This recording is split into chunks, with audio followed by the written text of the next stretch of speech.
heart of where innovation, money, and power collide in Silicon Valley and beyond. This is Bloomberg Technology with Caroline Hyde and Ed Ludlow.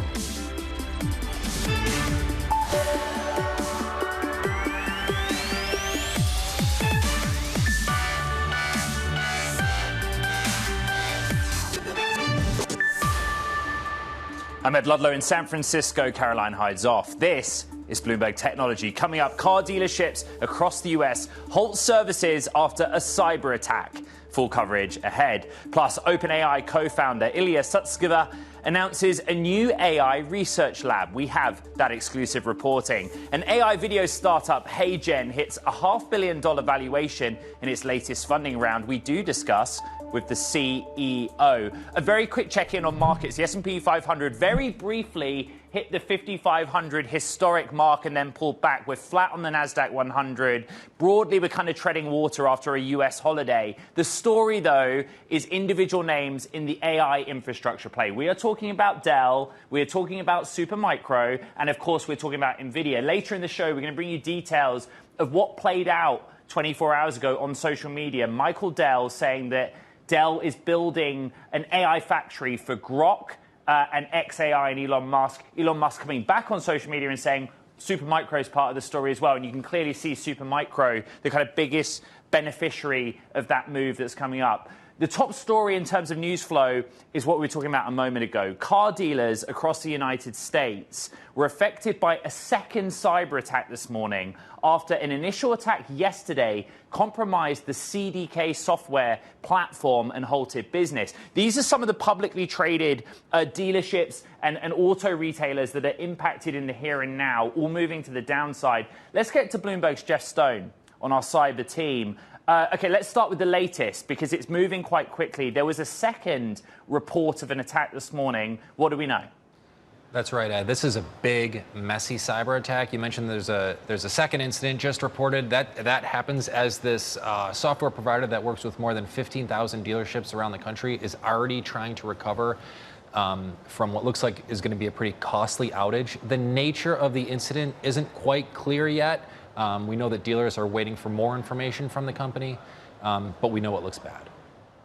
Jeff, as I said, you're kind of a key member of our cybersecurity team. What was the vulnerability here? What was the security breach, and where did it happen? The nature of the breach, the point of entry, is certainly still under investigation. But this incident fits with a recent string of attacks, certainly in the healthcare sector, that are targeting kind of customer service software providers and almost innocuous companies that a lot of your viewers won't think about on a daily basis. These companies sit at a key point in various supply chains, and when they are hit, there are ripple effects, costly ripple effects that have major impact throughout their supply chain. Jeff, as you know, I've covered the automotive industry for quite a long time, and I've learned so much about CDK, 15,000 customers, front office, back office, but also like the names that have been impacted here on the name brand side are big ones like Subaru, Toyota. What have the responses from the companies been, and what have they actually been telling customers as well? Please give us time and some patience. We know that dealerships, like I said, are waiting for more instructions from their parent companies, from CDK, as this continues to unfold. For now, a lot of dealerships are slower to make sales. We know that sales representatives are increasingly working with paper transactions rather than the quick automatic stuff that we've all become used to. So it's very challenging. They're waiting for more information. Jeff, this is one hack in a series of hacks over years that you and I have discussed on the show. In terms of its scale, where does it sit in those that you've covered in recent years? Growing. The healthcare sector, like I said, has been the main focus over the past year, 18 months or so. The cost of this, based on the number of dealerships certainly affected, seems to be high. We're waiting to see if there will be any government action on this or any guidance from the Department of Homeland Security, for instance, in terms of understanding the full scope of the incident. But for now, it's still calculating. Bloomberg's Jeff Stone on a developing story. Thank you.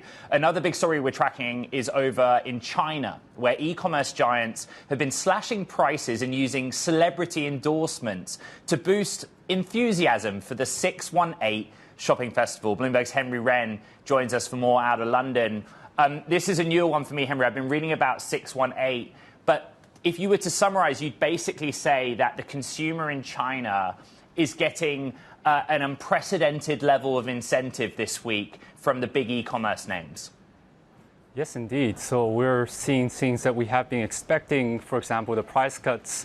PDD, which is known for its budget shopping site, Pinduoduo, has been keen to let its customers know that it has been putting forward the steeper than ever price discounts.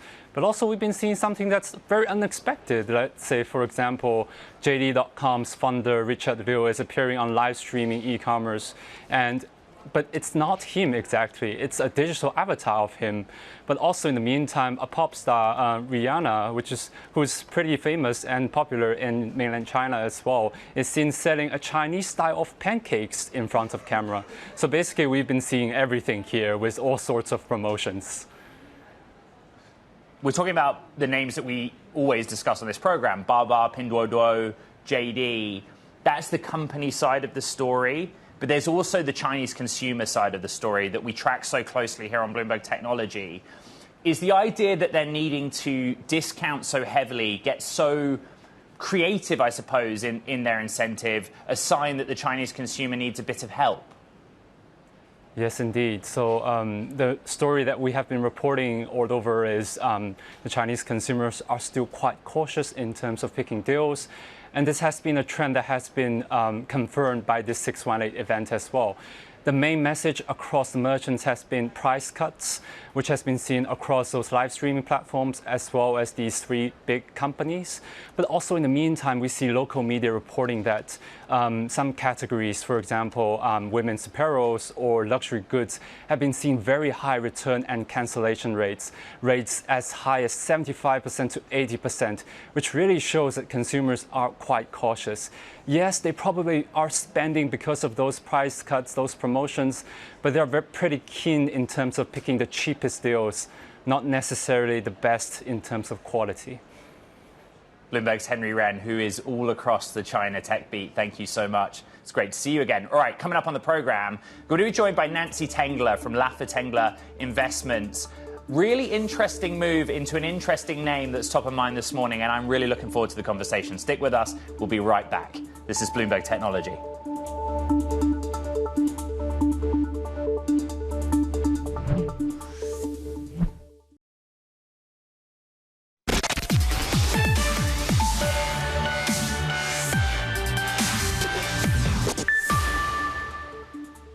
Time now for Talking Tech. And first up, Masayoshi Son may be on the cusp of making a major investment in AI. Telling shareholders at the annual meeting, the SoftBank founder says they're looking for their, quote, next big move in tech. The comments come after the company saw a string of losses through the startup bets. Plus, OpenAI co-founder Ilya Sutskever has announced a new venture called Safe Super Intelligence. The company aims to create a secure, powerful AI system with no intentions to sell AI products or services like rivals OpenAI and Google are currently doing. Sutskever left OpenAI in May, just shortly after the return of Sam Altman and the ouster he was involved in.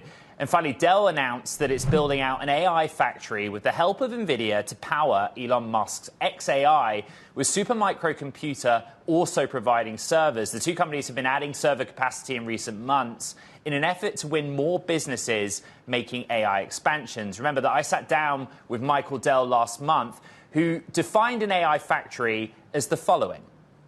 You get into the ecosystem of all the software and the models that you're hearing about, the small and large models, the retrieval augmented generation. Of course, it's not just GPUs, it's also the networking and the storage and the memory that come together.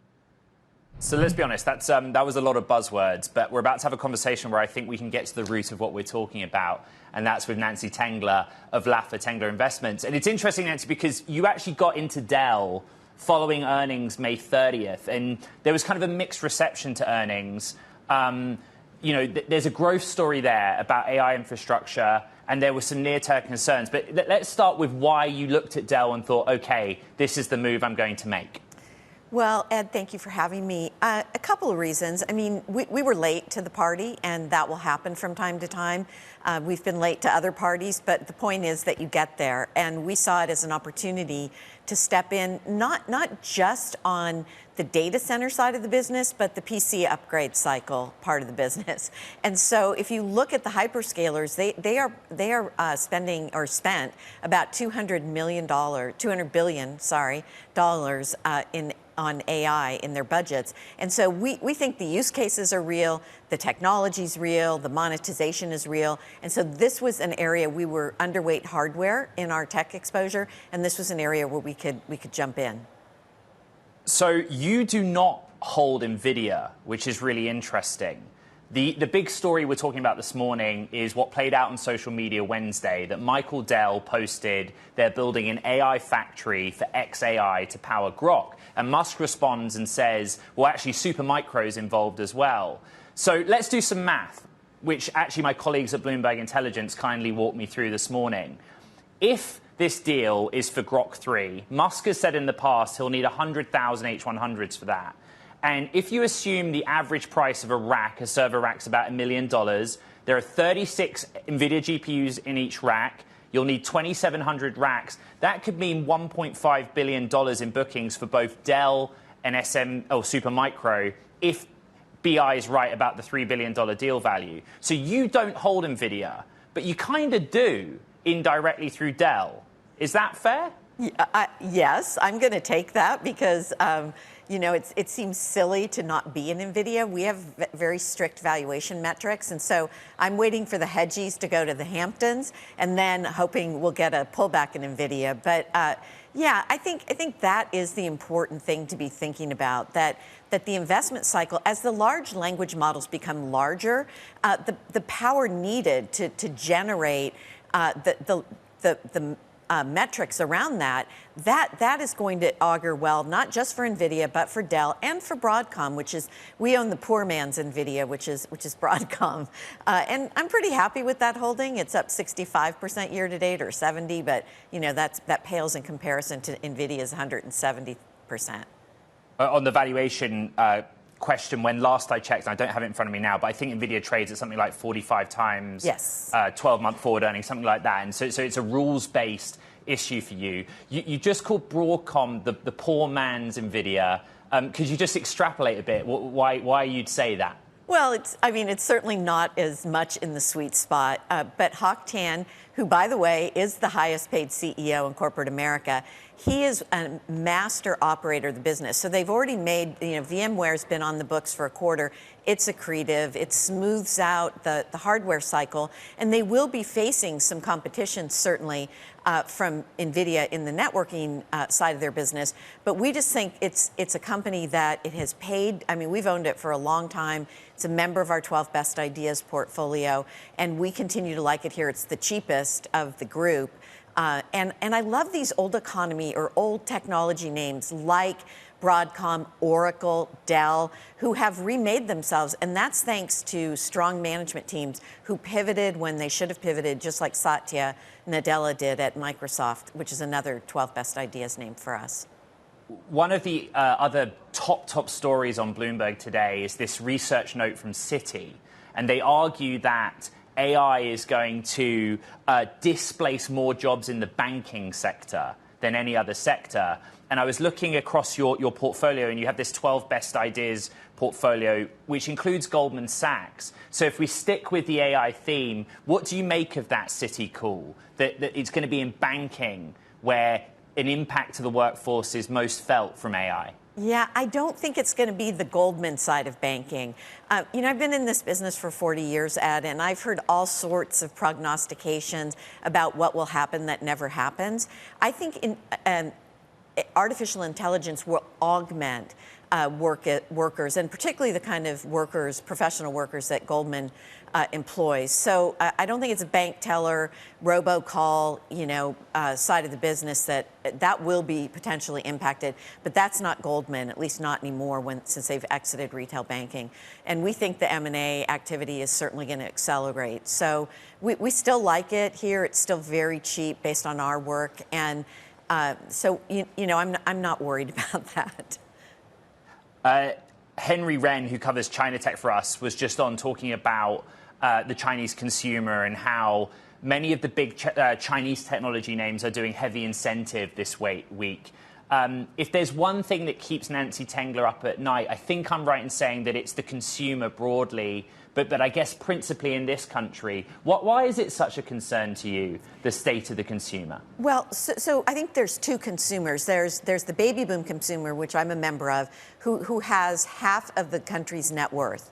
And so they're spending, they're retired, generally speaking, and they're not being impacted by this. They have big stock portfolios, but it's the low-end consumer that's just getting crushed by sticky inflation, which is still with us. Only on Wall Street do we say, oh, inflation's declining because the rate of change is going up less fast than it was previously. So I think it's wearing on them. The interest expense, the access to credit, all of this has declined. And then we know that full-time jobs declined in March year over year by 275,000. Hours worked declined. Wages in terms of average hourly earnings decline. So this is a problem spot for the economy. And the low end of the consumer is en masse much greater in numbers than the baby boomers. So I think we have to watch this. The retail sales numbers, though they're not comprehensive, were disappointing, and the revisions down were also disappointing. Earnings season is once again around the corner, it's silly to say. Take that concern and give me your expectations for technology earnings in particular. Oh, I think tech's going to continue to shine. And just for the record, we've been advocating overweighting tech since the fall of 2022, when everyone wrote it off once again as not the place you wanted to be, that the tech trade was over, that higher interest rates were going to hurt technology companies because that was an old school view of the world. But in fact, most of the mega cap tech names have benefited from higher interest rates. So we think earnings is going to continue to be a bright spot through this year and into next. And so we want to own the hyperscalers. We want to own the hardware companies. And they wrote off software a few weeks ago, but just wait a few weeks, and I think the hedge fund guys will be back in buying software. So there's my cynical view of the way this world works.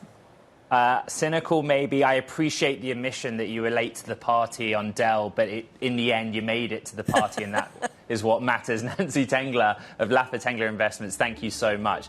Stick with us. We'll be right back. This is Bloomberg Technology.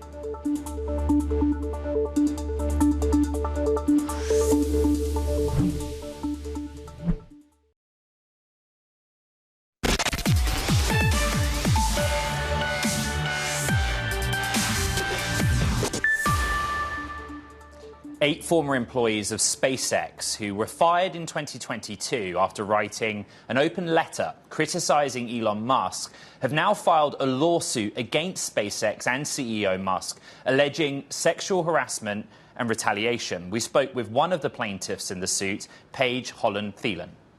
SpaceX employees are encouraged to follow SpaceX and to follow Elon Musk on Twitter. And in my orientation, we were encouraged to follow him on Twitter. In the employee handbook, it mentions that his Twitter feed is a source of official company news that's allowed to be shared with the public. So if you're not following him on Twitter, then you're missing things. And actual delivery dates and deadlines and functions of entire teams and departments are impacted day to day by what he decides to tweet in the middle of the night. He decided to, put out a return to office order and talk about it on his Twitter, and it became the law. And a friend of mine had a Starship delivery date changed overnight because it was on Twitter, so now it's law. So it's not just the nonsense, but the stuff that impacts people's actual day-to-day work functionality is tweeted about, and then since he's already said it and it's public, it's now written into the official plan. It was interesting that you said you felt like an outsider, an other, because that you're female, but many would say, look, the person actually running the show, the COO, Gwynne Shotwell, female too. How is her voice not allowing your voice to be heard? She is very much part of the problem. I think that she comes from a generation of just a different perspective, maybe, but she's so ingrained in the culture there and the lifestyle that she's not willing to rock the boat at all at this point. She's very much not the adult in the room that the rest of the world kind of makes her out to be. She is a huge part of the problem. I think it's this brand of kind of, I want to say, like, girl boss feminism that doesn't really uplift those around you, doesn't feel the need to open your eyes to the very real concerns of people around you. She likes to, when people have conversations with her, she will focus on one counterpoint to a valid argument as a means of dismissing the entire argument, which is disingenuous and really in bad faith. You have therefore sued, and I'm interested to know what you hope to get out of this page. Accountability, most of all, but I think accountability, because the leadership forms the culture so much, and because it's such a painful place to work, and working at SpaceX can open doors for you elsewhere, and so it's a really amazing opportunity. And I don't think that opportunity should be constrained to the people who are, the typical engineering demographic. There are voices and perspectives to be heard that can contribute in a meaningful way that don't, look like the status quo. But aside from that, I think speaking up and telling my story hopefully will help other people who, look around them and don't see anyone else that looks like them and don't know that their experiences aren't isolated to their own experiences, can speak up and share the stories around them. I'm hoping to kind of open up the platform to let people of all marginalized groups have these conversations and feel safe, because I think it should be a human right to feel safe in the workplace. Bloomberg Technology reached out to SpaceX and Elon Musk for comment on the suit and the allegations made by Holland Thielen, but they did not respond. SpaceX has previously denied any wrongdoing and said that the fired employees involved in the case violated policy. It also said Musk himself was not involved in those terminations. Gwynne Shotwell also didn't comment, but has said in the Wall Street Journal the quote you see there on your screen. We continue to track the story, and if SpaceX want to talk, they're always welcome on the show. This is Bloomberg.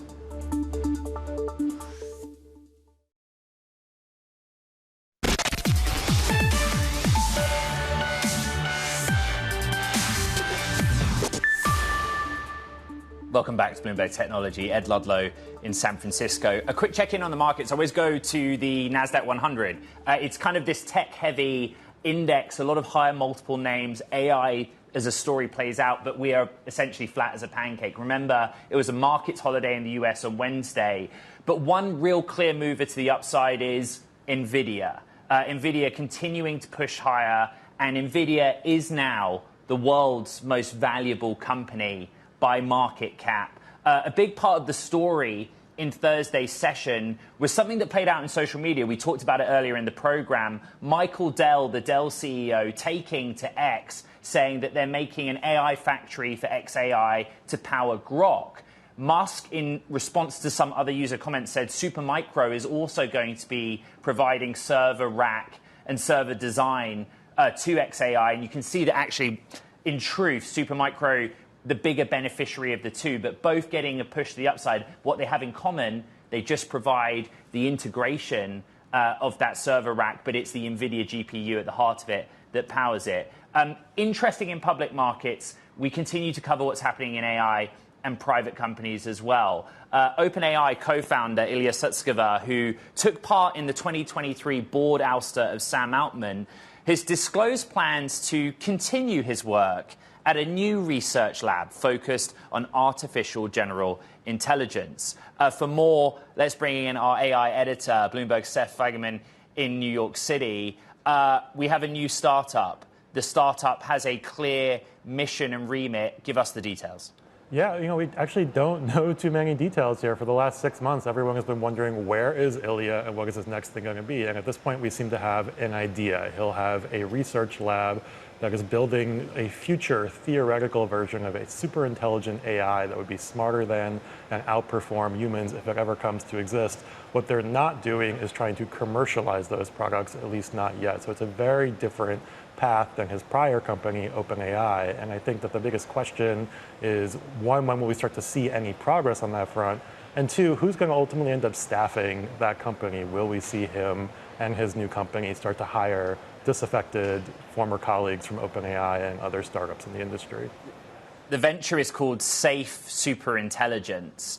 And the main pledge that I see is exactly that, no commercial product. They won't sell anything until they have the definitive, I don't even want to say product, they have definitive artificial general intelligence. But the inference is that Ilya didn't share, and we've talked so much about this, Seth. Shireen's coming up on the show in a moment, and she's been on this show talking about it a lot. The inference is that Ilya did not agree with Sam Altman prioritizing the commercialization of AI technology. He's kind of going back to the R&D and academic side of this. I think that's right. There's so much unspoken here, and Ilya has been very quiet on how he actually feels about Sam Altman's leadership and the company broadly. But just in the way this has been structured, it feels like a repudiation of the way that OpenAI has been operating over the last year or so.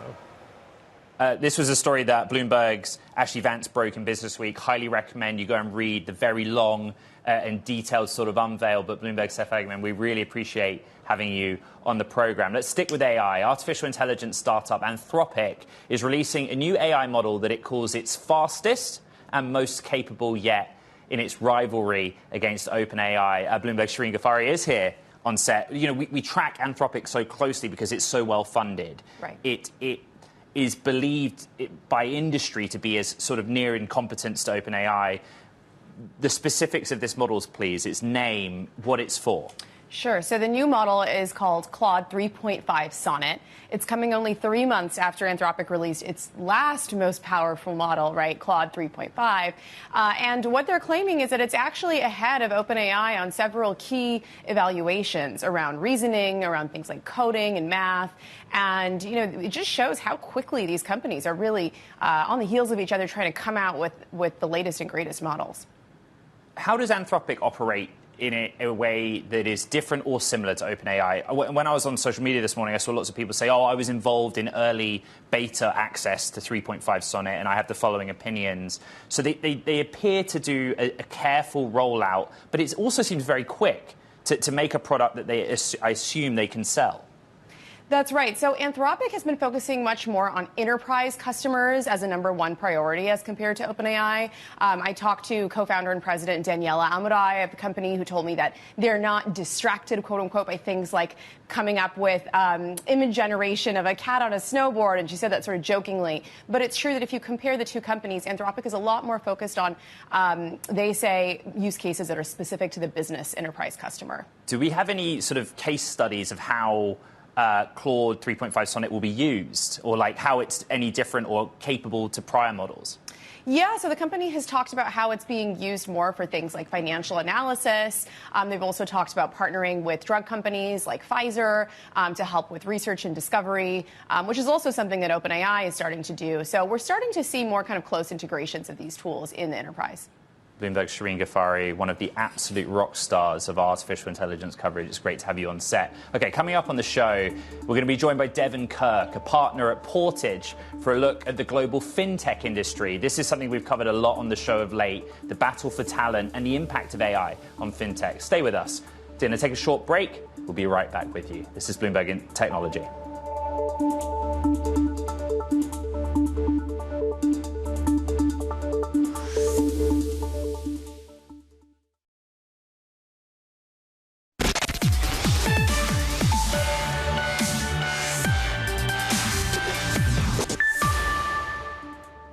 OK, we're going We're going to take a look at the world of fintech with Devon Kirk, partner at the global fintech focus firm Portage, which has $2.5 billion in assets under management. She's also the co-head of the Portage Capital Solutions strategy, where they focus on growth equity, structured equity, and special situations investments in financial technology, financial services companies that operate globally. And I'm really interested to have this conversation. We've had all kinds of fintech names on the show from around the world, actually just in the last few weeks. And the sense I get is there's kind of a bifurcation of how companies are moving in Europe and how they're moving in the United States, particularly those that might have been venture-backed, grown rapidly, but now they're trying to scale around the world. Would you say that's a fair thesis? I think that's right. Certainly we're seeing in the U.S. that activity is picking up in the fintech space. Valuations are starting to recover, especially in the B2C segment, and there's more optimism around the IPO markets reopening. But in Europe, things continue to be slower from a growth equity perspective. We're starting to see a bit more M&A activity in Europe, so that's one path to liquidity for growth equity investors that helps to support that market. But overall, it is a more muted environment in Europe right now. What are the reasons why? I've covered all kinds of industries and sectors over the last 6 years or so that I've been in Silicon Valley and the Bay Area in particular, where growth equity has been very active, and you actually get sort of legacy finance names that come in and support what we would regard as being technology companies, particularly just prior to IPO. Why is that activity and interest not happening in Europe? Well, I think there's a few dynamics. As you know, European markets have always been a little more fickle in their appetite for growth opportunities within the IPO markets. But I think there's a dynamic specific to fintech where there's a much higher prevalence of fintechs with bank charters in Europe than you see in the US.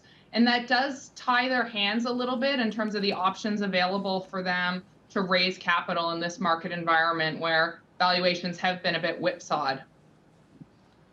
Devon, one of the most read stories on Bloomberg this morning is about a research note from Citi, who say that artificial intelligence will displace the most jobs, or in terms of displacement, be most felt in banking versus other sectors.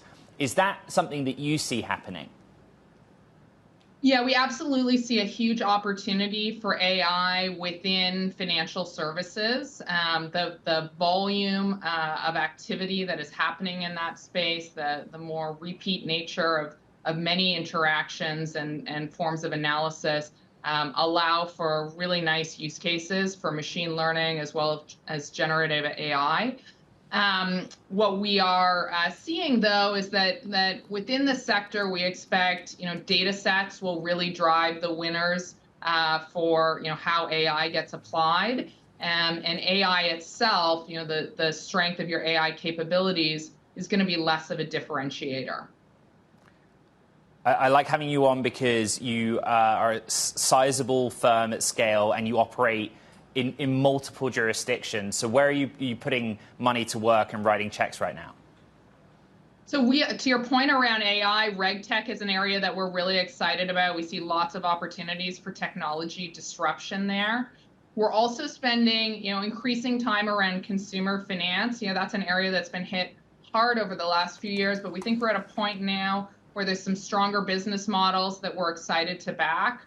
We're also continuing to spend time around vertical SaaS and the opportunities for embedded financial services, particularly payments, in many more traditional software businesses. So, those are some of the themes that we're playing with. But from a geographic perspective, as you mentioned, we're active across North America and Europe. I like the idea of RegTech, RegTech or regulatory tech. But my understanding is that those are largely software companies that are focused on process, right? Helping companies make sure they're either compliant or they're adhering to whatever sector-specific regulatory requirement is in front of them. How do you be innovative in a space like that? Well, I think the innovation comes from, how you drive efficiencies, right? Everyone across North America and Europe in the traditional financial services world is looking for how they can take out cost and really grow their businesses with fewer regulatory inhibitants. But I would also say, regulatory change is one of the toughest strategic challenges for financial services businesses to manage. And so tools that allow them to do that more efficiently are ultimately tools that enable them to be more innovative in various elements of their business. And so we see reg tech and managing regulatory environments effectively as really an important enabler for innovation for the sector. Devon, you join us from Toronto. You've cast your eye over Europe. We've talked about the United States. Which jurisdiction do you think is the best environment from a regulatory standpoint right now that allows for innovation, that allows for a market where sort of technology progress is rewarded? We can continue to see the U.S. as a leader in enabling innovation. There's pockets, if you think about account-to-account transactions, open banking, where European regulators have really led the way. But overall, we see the U.S. environment as being, a really attractive one. There's pockets right now, if you think about banking as a service, for example, where there's a lot of regulatory dynamics for companies to digest. But overall, we see it as a constructive environment and most importantly, a large environment where there's the market opportunity to support investing in innovation. Devon Kirk, Portage partner and Portage Capital Solutions strategy co-head. I like that. I can't remember the first time we used the phrase reg tech. But if you're out there and you work in compliance and you have strong feelings about it, get in touch. We appreciate it. All right, thank you. Now, coming up on the show, we're going to be joined by Joshua Zhu, CEO of the AI video generation and creation platform HeyGen. That's next. You don't want to miss it. This is Bloomberg.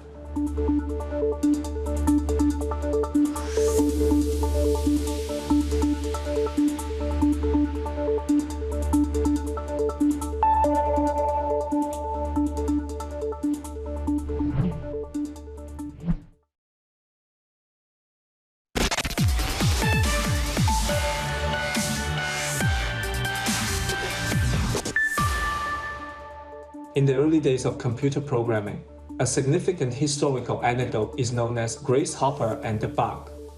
In 1947, that was not a real person, but an avatar of Joshua Zhu, the CEO of HeyGen, an AI startup that lets users quickly create realistic-looking avatars. And the company's just announced a $60 million Series A, led by Benchmark, valuing the company at more than $500 million. And HeyGen's real-life CEO, Joshua Zhu, joins me here on set. It was an interesting video. We'll bring it back up again, but just explain what it was that we were looking at. Sure, yeah, that was the digital twin version of me. I was always wanted to try out the avatar technology myself, and then I create two versions of me, and then enabling that, lip sync videos within the same audio, and that's what we see. The main point of it is that it requires no camera, no crew, or a big studio like we're sitting in now. So how does it work in practice? Just explain the basics of me wanting to create a clip just like that one. Sure. I think the whole idea of HeyGen is that we want to produce a software to really help to, simplify the traditional video production. And, nowadays, our audience live at the video first world. And everyone is like watching a lot of videos every day. There's more than 1 billion hours of video being watched on YouTube every day, right? But the problem is that video is really, expensive to make, and businesses are struggling to keep up with demand. And there's a better way to solve it, AI generation, and that's what we do. That we are building an AI video platform, leveraging the AI technology to do that. So, in short, in order for a customer to really create an avatar or a digital twin of themselves, they need to submit a footage and then submit the live video consent, and also read out the dynamic verbal particle, and then our AI model will really verify that and create an avatar version of that. Some of the use cases that you guys discuss are quite interesting. So if you take, for example, a not-for-profit or even a training video inside of a company. Yeah. You know, think about all the trainings that people have to do every quarter. We do them here. Yeah. You sit through kind of videos. That I get, but what's the market for it? Do you find that businesses are willing to pay for this as a service, as a software tool? Sure. You know, HeyGen's product helped more than 40,000 paying customers like to do three things essentially: create, localize, and personalized. You know, as you see from some of product screenshot, that customer can create video without a camera, basically select the avatar from the template, or they can create it on their own and select a template, type in the script, and create a video that way. And this is great for explainer videos, how-to videos, tutorial videos, training content that you just mentioned. You just said 40,000 paying customers. Yes. But you've just raised $60 million. Yes. What do you need the money for? Great question. So the primary motivation of the fundraising was to bring in the world-class advisors and investors to help us scale. You know, we are accelerating the product roadmap and growing the go-to-market teams. And the business has been profitable since Q2 last year. Profitable since Q2 of last year. Yes. What's your biggest cost? Compute? Compute, yes. And what does that look like? It's manageable. Okay. Yeah. But the underlying model that powers we're talking basically both image and text to video. That's what we're discussing here. But you built it on NVIDIA, you built it in partnership with who? Sure, yeah. We work with lots of, the cloud provider, Amazon, Azure to power our inference cluster. And we also have a big cluster to train our models. You know, especially when we talk about the video model is very heavy lifting, and then that's one of the biggest cost area. Yeah. So there is also concern here. We'll bring the video back up, which is not you. It is AI generated. Yeah. But there's a trust and safety component where your platform and tool could be used to create content that is not what it purports to be. How do you overcome that? There's two main areas that speaking about the trust and safety, and we do at HeyGen. You know, I think the first question is around how do we protect the digital twin? And like I mentioned, for every customer who wants to create a video avatar of themselves, we have advanced user verification, includes live video consent, dynamic verbal passcode, as well as human review in the back. And the second piece is about the content moderation. If it's posted in the public domain. Sure, yeah. And the content moderation piece is about whether when you have the avatar and what are the content, whether the content comply with our policy. So we combine automatic system with AI model plus human review via human moderator in the back to really make sure there's no misinformation, disinformation, harassment, child safety, political or election-specific content, being used for this technology. Just very quickly, it is an election year here in the United States. This exact topic is of big concern. Are you being proactive in specifically the context of the election? Sure. First of all, we do not allow any political or election-specific content on the platform today. Our policies and products strictly prohibit the creation of unauthorized content. And trust and safety, it is critical to our business, and we're working very actively across the board to the industry. Continue developing tooling, best practice to combat misinformation and AI misuse. HeyGen CEO Joshua Zhu, we've had you in person. We've had an AI-generated version of you. That's good value for us here on Bloomberg Technology, and we appreciate it. That does it for this edition of the show, Bloomberg Technology. Remember, it's been a shorter week here in the United States. We had a holiday Wednesday observing Juneteenth, but recap because the news cycle came back in force. You know where to find the pod on Apple, Spotify, iHeart, and of course, if you want to pod with us, we're podding on all the Bloomberg platforms. 1 day left in the week to go, and I'm looking forward to it. See you soon. This is Bloomberg Technology.